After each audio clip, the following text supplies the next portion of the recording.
Good morning YouTube, and welcome back to another episode of Cat Meets. I am stupidly excited because I actually found that I'm free this morning, the kids are in nursery and the good wife's at work, so I've got a free morning. So I put out on the Southwest Classic Car Club, if anyone fancies it, coming out and doing a little filming with me. And I got in touch with a fella called Kyle, who's got a couple of very, very nice cars. Initially he was going to bring out his TVR, which I was very excited to have a little look around, but he's had a couple of technical issues with that, which he hasn't quite managed to get sorted, so he's bringing out his other car, which is no disappointment at all. In fact, it's a car which I've always really longed after, and just as an absolutely monster cruise-mobile, I can't wait to go and have a little look around Kyle's 840i.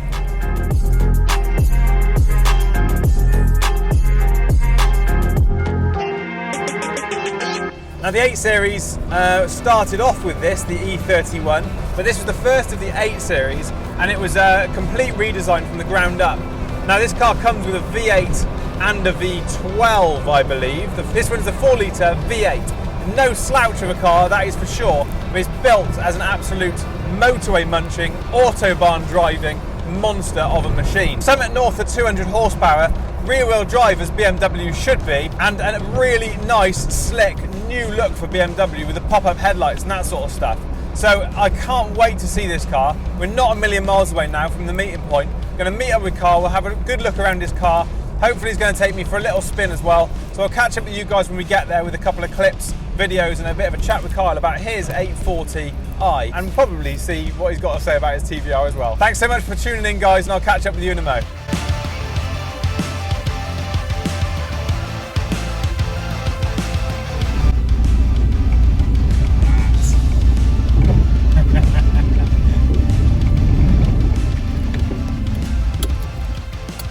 Right then guys, we've made it to the meeting spot, and this is an absolutely lovely 840. This is Kyle, who's kindly come out to show us around and have a little look.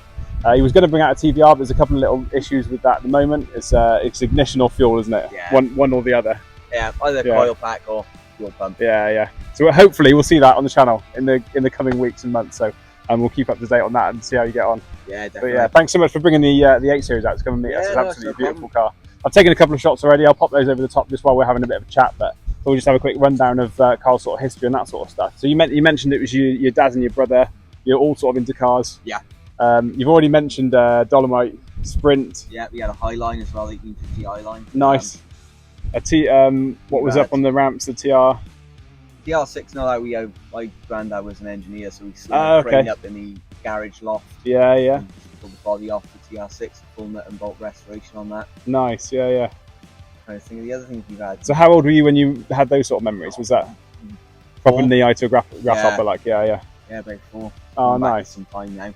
So with that sort of car history, then, what was your sort of first car that you drove when you passed your test? And my first actual car was a beach buggy. Oh, was it? Yeah. That's really cool. I saved up all my money and I paid like 1,200 quid for a beach buggy when I was 14. Yeah. Then I bought a Hillman in.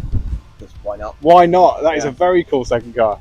So was the beach buggy was like a converted VW Beetle It's idea? the most dangerous thing that was ever built. Like Oh, the was it? steering column was held up with a door wedge. Was it? Yeah. So that came off the road and that never went on the road for 15 years until I finally pulled my finger out. Yeah. But yeah, my first car was a 1969 Volkswagen Type 3 Fastback. Nice. Which I don't even know if you'll know what that is. I can't pick. I'm trying to picture it. Yeah. Yeah, I'll send you a picture. Yeah, let me have a look. I'll pop one up because I'm not sure. Yeah, that lasted about a year. Yeah. 3 engines. Hillman Imp must have been a good laugh. It was. They're getting like proper rare beasts now. Yeah, I was actually a Singer Chamois. Oh, okay. So you had the Hillman Imp, Sunbeam, Stiletto. Yeah. The Singer Chamois. Yeah. I only drove it a few times because the head gasket had gone on them. Oh, rubbish. Yeah. Rebuilt it, sold it back to the guy I bought it off. Yeah. Now that he knew that it was fixed. Yeah. I never got it running after that, and we left it in the field and the farm scrapped it. Oh, shame. Yeah. Another one gone. Yeah. What do I have then? After the Volkswagen, I ended up with Golf GTI Mark 1 at tender age of 18. Wow, wicked. Yeah. My brother had a 16 valve Mark II. Yeah. And I had a Mark 1 Formula E, which is No, they're cool cars. very cool. Yeah. Then I think I rocked a 1.9 Seat Toledo. Yeah, Mark 1. We've all got to have a PD engine in our lives, man. On turbo as well. You put the aircon on and it would just get slower. Yeah. Great. I I ended up then with a V6 Galant for some reason or other. Then I bought the Legnum, which is the twin turbo estate, the import. Yeah, four-wheel yeah. drive one. I don't even I bet know. it was quick. Yeah, it was fast. Yeah. And I think I was doing about 300 brake. Yeah. But it was an estate. Yeah. So no one ever knew the amount of accidents you almost had because you're piling around a roundabout. You Yeah. know, four-wheel drive, the rear diff going mental. And Yeah. people going, oh, it's just a white estate car. Yeah. Wait. There he is. Yeah. And I went on to Beamers. An E34, which I've still got.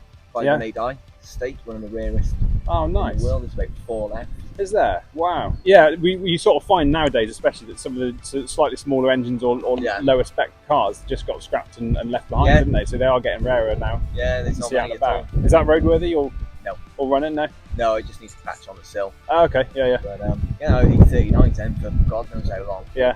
Yeah, 540, 530, 528, 525. Yeah. 523. Drive all that to the engine. 330, E46, and like I said, we've had E46. this. Yeah. That's been with us for 10, 12 years now. That's a hell of a string of cars. Yeah. That's wicked. I had a 36. It was a 323i, so it was 160 horsepower or something. But like we were saying earlier about the motorway munching sort of aspect of it, it was so smooth. It's a really nice engine. As well. Yeah, it's a cracking engine that is. But they just churn them out, don't they? BMW. They do some cracking big capacity. I mean, it's Autobahn stuff, isn't it? That's what it's all about. Yeah. Onto the 840 then. There was you picked this one up fairly cheap, didn't you? Yeah. I'm pretty sure it's like $4,000 we paid for this. Yeah. And the general rule is never buy a $4,000 8 Series. Yeah. But it looks smart as hell, doesn't it? There's been bits and pieces of work done to it, but when you bought it, it was immaculate. roadworthy and everything, wasn't it? One owner, full service history. It had engine at 90,000 from BM because of the Nickersill problem. Yeah. The guy only sold it cheap to stop his wife from getting it in a divorce. Yeah. After his little mishap, T-bone in, but. So we had a mild shunt, I think, in the BM, and we've had a bit of work done down this side, haven't you? Whole car's been resprayed. Every single part of it. Actually, it's one of my 2 favourite colour names. This is Hell Red. Oh yeah. And then the other one, which weirdly is a Mitsubishi, which I don't like, is Winning Turquoise. Winning Turquoise. One of the greatest names ever. That is a good colour name. Yeah. It's been pretty much on the road, hasn't it? You've been keeping it running and stuff, bar there was sort of work that you had to do to it. But it goes off the road because of the dry storage. Yeah. Only because these have an inherent problem. I think everyone's starting to realise now that it's actually a fault that needs to be fixed. Is the roof rots out on them.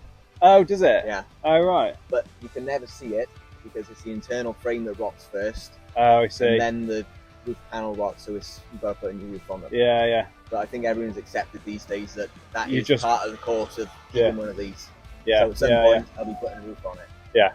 It's a really good thing to know this early stage, though. You can chuck it away in the garage, like you say, with the winter and try and keep it dry and whatever. Yeah, it's best for them. That's absolutely wicked to see out and about. I love these, especially sort of cat meets episodes where I come and see these cars, because just seeing them in the wild and have a little look around them, just wicked, isn't it? That's absolutely beautiful, man. Right, let's we'll have another little look around the car. Try and get this engine, the engine bay open as well. Have a look at this nice little V8, and then we'll get out for a spin if that's right with you, Carl. Yeah, wicked, cool. Catch up with you guys in a moment.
Yes, it is. Just eats. Oh my goodness. It just eats the miles. It just keeps pulling as well, doesn't it? Yeah, it doesn't stop. Oh, it's so nice in here, guys. I had a little flick around already, but you can see the back seats are more than ample for getting 4 people in there. You said you did a bit of a trip. Yeah, we've done Germany in this 4-up, it's been France 4-up, Shetland in the winter. Nice. We did very well actually in the winter, Yeah, surprisingly. Snowing, covered in salt, looked filthy. Yeah. But yeah, it's just so smooth. That's nice, isn't it? I'm gonna have to get the phone out the window in a minute to try and see if I can get that noise, because it doesn't pick it up on this microphone sometimes. No.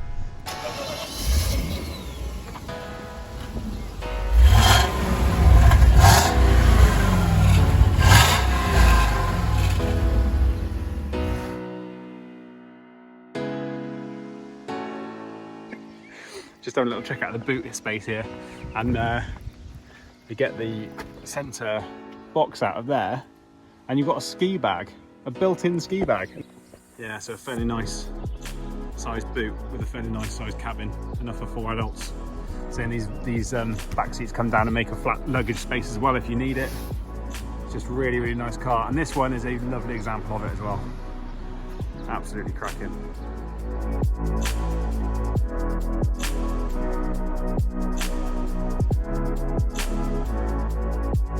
You got I mean, it's really quiet in here and like refined as you would expect of a nice planted big BMW, but you can just about make out that tone of the V8, can't you?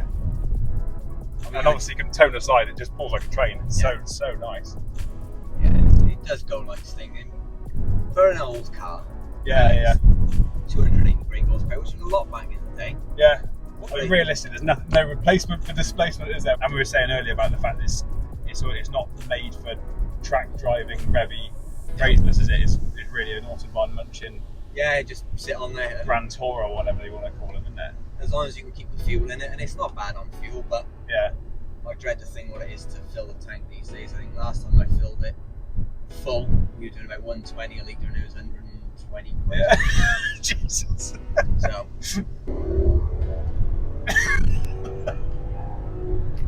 Yeah. You just got to remember to stop it by the time you get to the corner, because they are steering box. Yeah. They are lazy. Yeah. But it's an addictive thing, isn't it? Very much so. And actually a bit characterful with the auto box. Yeah. Giving it a second to drop down a gear and then like really bringing the punch. It's quite a characterful drive, isn't it? Yeah, it's not bad. We had the problem with the it just dropped one bank and we couldn't figure it out. Went through all the wiring, spark plugs, core pack side to side. Yeah. Compression check, and I think I told you the guy that rebuilt this engine, he knows his stuff. And it took us about a week to figure it out. And we checked every single injector, got all the stuff out there. Eventually it's like, right, come on, mate, it's timed, we've got spark, we've got fuel. There's air in, it's got to be air out, so I went underneath it, tap the cap, dunk. There we go. That's it, yeah. Yeah, it's just come for a little blast. We're just going to have a little pull in here and we'll have another look around the car. Get some more shots with some nice backdrops.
Rightio then, folks.